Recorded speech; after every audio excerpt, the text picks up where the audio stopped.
Okay, we don't know exactly what the Supreme Court ruling will be in the next few months when they release it. But in the last week, they've been hearing arguments on it, and court watchers from the Associated Press, anti-gun groups, pro-Second Amendment groups, all agree that it's bad news. Some of the media is billing it as pro-Second Amendment. But if you read what the justices were saying, including Scalia and others, they are saying that states have substantial latitude and ample authority to impose reasonable regulation, said Justice Anthony Kennedy, who was among the majority. And they talk about other previous rulings. And it appeared that all of the justices agreed, and then this may be some type of unanimous decision when it comes out, that, oh, yeah, you got a right to keep and bear arms. It is an individual right. But if we want to locally or federally totally restrict it down to almost nothing, we can do that. And that's why the Violence Policy Center, Handgun Control Incorporated, and others have now come out and said, oh, we kind of like this ruling. You see, there never had to be rulings at the federal level about the Second Amendment because everyone knew what it meant.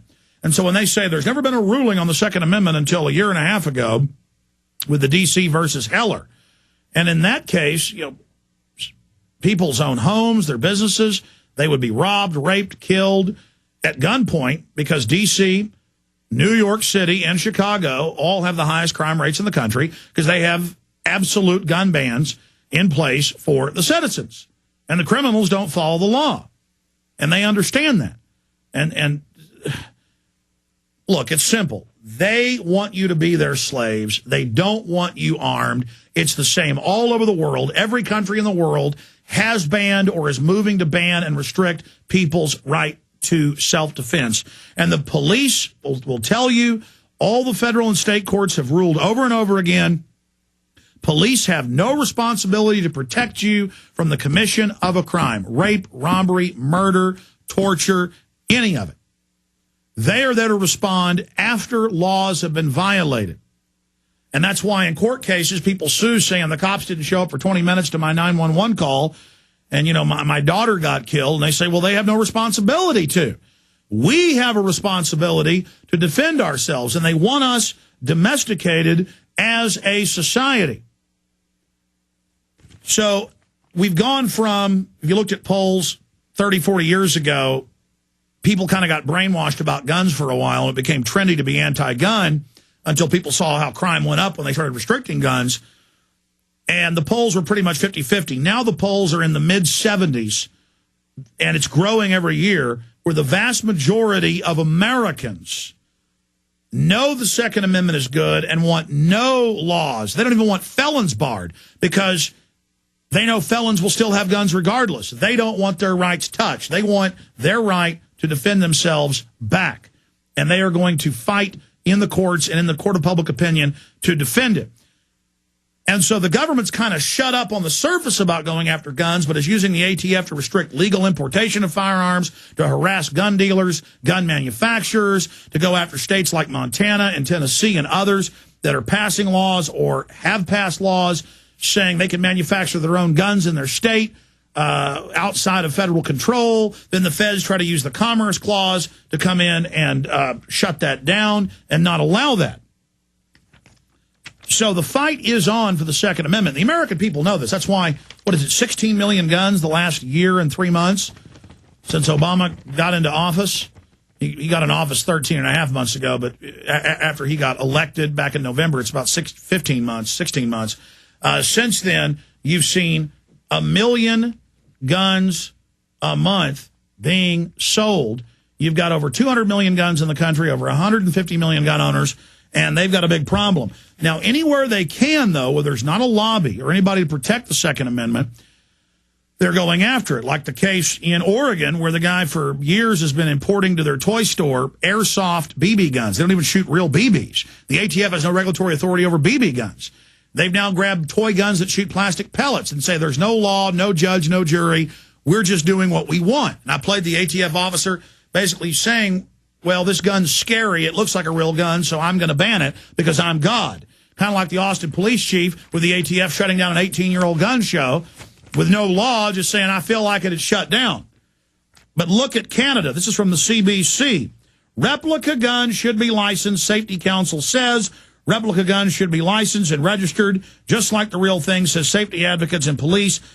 That's the government that thinks we're their slaves. In recent years, police officers across the country have shot and killed several people holding guns they later turned out to be replicas.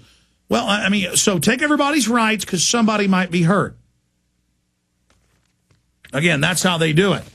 So we see these deceptive headlines about U.S. Supreme Court set to extend gun rights. But then you read deeper into the AP and ABC News articles, it says, oh, but they're allowed to restrict your right. You have a right to turn your guns in. You have a right to be disarmed. You have a right to have a disassembled gun locked in a safe that you can never use, and you can't take it out and shoot it. Basically what's happening in D.C. now. In other scary news, New York Times, EU clears biotech potato for cultivation. The European Commission began a new push Tuesday to allow farmers in Europe to grow more biotech crops, clearing a genetically modified potato for cultivation despite persistent public opposition to the technology. And folks, every one of these tomatoes, potatoes, corn, you name it, in every study, reduces fertility or outright sterilizes rodents, guinea pigs, rats, mice that it's fed to. There's massive studies about honeybees eating the pollen from GMO Monsanto corn and dying. Just one example. That corn grows in it a natural pesticide that kills bugs that eat it. But then you, a human, it's supposedly safe, they're saying, for you to eat that. When every major director or subdirector of the FDA in the last few decades has been a former Monsanto executive, and Obama just appointed a new one over all the regulatory affairs who will decide. I mean, this is a disaster. And you have the globalist deceiving the public, saying, look, GMO, cross-species, where they put insect genes in corn or human genes in salmon. I mean, it's wild. Sometimes they stack hundreds of different animals and insects into one plant and all these genetic traits. What fake conservatives do is they say, oh, that's all a liberal thing. They're lying. They're demon. No. Obama's supporting all of this.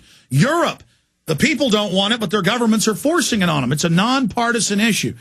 And what Limbaugh and others will do, I've heard them do it over and over again, they'll say, look, George Washington Carver crossed different types of sweet potatoes and different types of varieties of wheat and different varieties of watermelons and different varieties of squash and different varieties of soybeans. And, well, yeah, I mean, if you take two different varieties of plant and mix them naturally through pollination, that's completely normal. That's natural.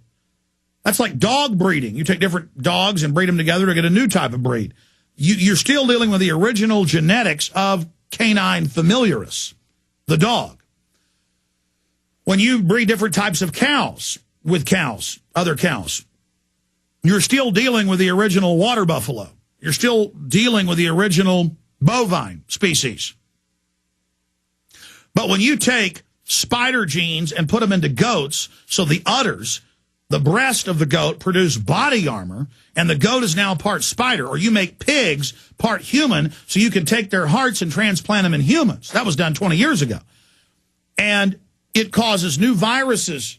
It allows cross-species, different diseases and viruses to spread. And this is the real threat societally. And you're worried about terrorism or nuclear weapons? That is nothing compared to genetic engineering, nanotech, and the globalists could care less. They're just running headlong with all of this. And every major GMO crop they bring out, for some reason, happens to reduce fertility in all mammal species. And you got these big Fortune 100 companies always having conferences about how they want to forcibly put stuff in the water to reduce world population. The White House science czar writing 1,200-page books about it, proposing doing it. They're already doing it through the food. This is being done by design. Now, when we come back, I'm going to get into today's top news. I believe the establishment is getting ready to stage false flag events, false terror in America, to blame it on conservative, libertarian, patriot movement. And again, even Michael Savage has figured this out, and he's talking about this almost every day. People send me the audio clips. And if we can get the public to wake up to this tried and trusted tool, the czars in Russia 100 years ago would blow up a building, blame it on their enemies, round up thousands. The communists did it after the czars left. Hitler did it. The Reichstag to launch the war against Poland at Gleiwitz. Our government has declassified that they do this, and they demonize anybody that ever brings up government-sponsored terror.